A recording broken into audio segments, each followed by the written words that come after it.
is WPA. So what is WPA? WPA is a Wi-Fi protected access. So it was created as an interim measure to increase the security of 802.11b networks.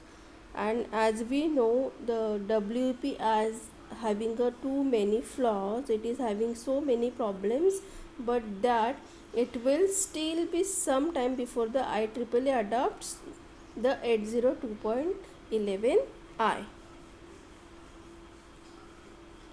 So WPA was created in the 2002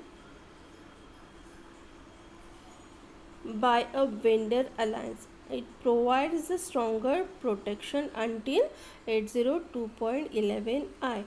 So many of the ideas in 802.11 are in WPA, and in fact vendor expect that the upgrades will involve driver and firmware changes only.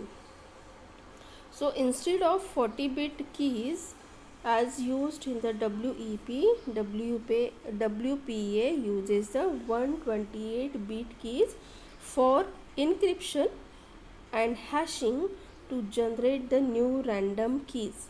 Okay, and this key protocol is called as the TKIP, that is temporal key integrity protocol. The extensible authentication protocol, that is EAP, as we have seen in the last unit, extensible authentication protocol, it is called extensible because we can involve the new rules and protocols into the EAP. That is why the name of this protocol is EAP, extensible authentication protocol. So it allows the network administrator to select the method for the authentication. Means the network administrator will choose the authentication method such as biometric. Also authentication is performed in both ways, like by the client and by the server. Okay, so WP provides only the client authentication. Here WPA provides both the client authentication by both the client and the server.